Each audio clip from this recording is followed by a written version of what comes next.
Hi everyone, and welcome back to my channel. If this is your first time watching any of my videos, welcome. I am a dermatology resident and I make videos to give advice based on my own life experiences when it comes to applying to medical school as well as training in medicine. This is for anyone who is currently thinking about or training in medicine. If this sounds like something for you, make sure to subscribe now by pressing that subscribe button. Also make sure to like this video as well so I know that you enjoyed watching. So today I'm going to chat with you guys about dermatology elective. So if you're planning to apply to be a dermatology resident as a med student, you need to take a dermatology elective course. Most people do one in their home program, and then most people also do away rotations as well. Unfortunately, some people do not have a home program, so they only can do away rotation. So this video is going to be for me to discuss what you should be doing and on your electives and how to really impress on your electives. It's going to be basic such that if you have a home rotation, you probably know most of these things. However, for everyone, this is going to be important, but it'll be especially important for those who do not have a home derm rotation. Okay, so let's get started. So first of all, the number one thing that you should know is just basic dermatology. You need to have a basic background of it. When you're doing your dermatology rotation, you are there to impress them. You want them to know that you have some kind of knowledge about dermatology, especially most of you will be taking this rotation in your third year of medical school. So by then, there are many people who have already been doing research in dermatology, so they will know a lot more about dermatology. So you want to have some kind of background on dermatology. So I do recommend that everyone take a look at the AAD curriculum for just basic dermatology. It's free for medical students. You just have to make an account and log in and just go through that curriculum. Some derm programs make their students go through that curriculum anyway, so it would be really good if you've already taken a look at it as well. So if you're getting pimped on your rotation, you know some answers. You have just a good background of dermatology to speak about with the residents as well as the attendings. So that's just one thing that you can easily do. But like I said, this is very important for those of you who don't have a derm rotation, so you don't really understand or know much about dermatology or just like the dermatology, common things in dermatology. You want that common knowledge.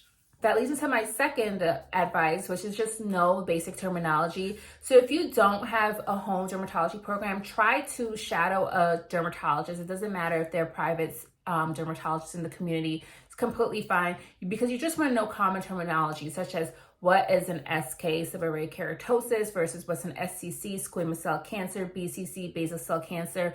Basal cell cancers and squamous cell cancers are the most common skin cancers that you will come across in dermatology.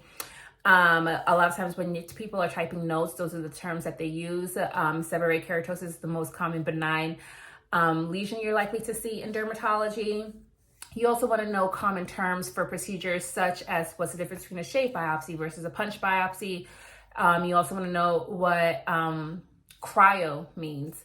I'm just saying a lot of terms, but these are really important terms that you want to know prior to starting your rotation.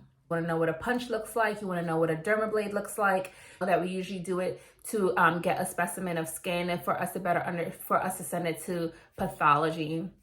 To know what goes onto the tray for a biopsy. So on the tray, you want to make sure that there's gauze. You want to make sure that there's a Band-Aid. You want to make sure there's Vaseline. You want to make sure that there is maybe a Q-tip and Drysol. The Drysol is aluminum chloride, very common in most dermatology clinics. So you want to know what that is because that's to help with bleeding. If we're doing a punch biopsy, however, a lot of times people do use sutures for that. And other times people use gel foams. You just want to know those different terms, know what it looks like. Take some time out to just Google those different procedures. Also a common procedure that is done in clinic is excision. And you will likely see that in your dermatology rotation. And I really want to limit all the words that I throw at you guys because then it'll get more confusing. But I really just wanted to help you guys understand what you need to know. A shave biopsy and a punch biopsy are the most, and the cryo, those are the most common things that we will do in office. Also, you want to know what ILK is, intralesional catalog. Those are intralesional, that's intralesional steroid. A lot of times we'll do that for inflammatory disorders such as alopecia areata or DLE. We do that. We also might do it for prurigo. So it's also very common as well. Cryo is where we take the liquid nitrogen, and it's a very, I describe it to my patients as a very cold spray. We use it to treat like an inflamed seborrheic keratosis, which is a benign lesion, but also we use it to treat precancerous lesions most commonly as well as other things such as warts. So you want to know what cryo is. When they ask you, can you go get the cryo, you know that's like in a little canister, and it will spray out really, really cold. It will be a really, really cold spray. So what will be your expectations? So your expectations, just knowing the very bare basics. Like I said, the AED curriculum, just take a look at that over. You'll also, and just know some common terms, but really what you're expected as a medical student is to always be prepared. So you're really only going to be able to be prepared if you like know the terms, know what to expect. If there's a procedure ever going on, you want your gloves on and you want to at least have a gauze in your hand, because the minimal thing that a med student can do would be to help with bleeding. A lot of times the resident or the attending might even send you out to ask the MA for a certain instrument. So just being, alert and aware, you're really there to assist, especially when it comes to procedures.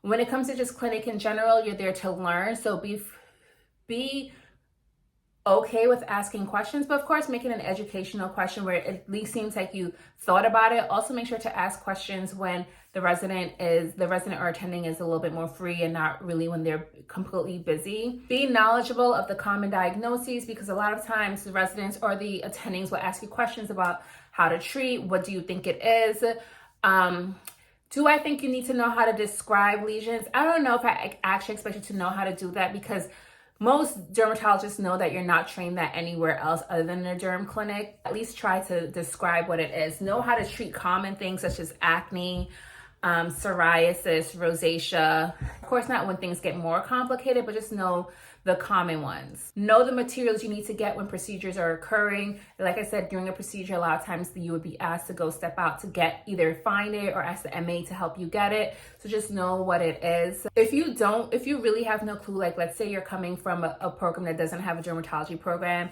and you are in an away rotation, you really want to impress in the very first few days of your rotation, let them know your limitations. So you can say, like, on your first day, can you just show me just where all the equipment is, or what your expectations are for me and what I should be doing, so that moving forward I'm able to do it. Just make sure that you're able to keep up with their expectations, because the worst thing to do is to go to an away rotation and actually not be impressive. Additionally, I always stress that you want to be friendly to everyone. It's going to be noticed if you're rude to anyone in the clinic. So just be pleasant and smiling, and just act like you're very, very happy to be there, because you should be, because dermatology is a very hard specialty to get into. So any opportunity to show your skills and let people meet you is always an amazing opportunity. And last but not least, just know for a lot of these derm electives, you are going to be expected to give a presentation. You want to make sure that your presentation is great, so just be aware of that. I don't want people to be surprised when they get into their rotation that they find that they do have to do a presentation. Most rotations do request that. So that's just a really quick video on what to expect and how to impress on the dermatology elective. It was a really quick summary, so if you guys have any detailed questions, let me know. I didn't want to be too detailed in this video, because then it could get more confusing than actually being helpful. If this video was helpful anyway, make sure to press that like button. Of course, subscribe to my channel if you aren't subscribed yet, and I'll chat with you guys on my next video. Bye.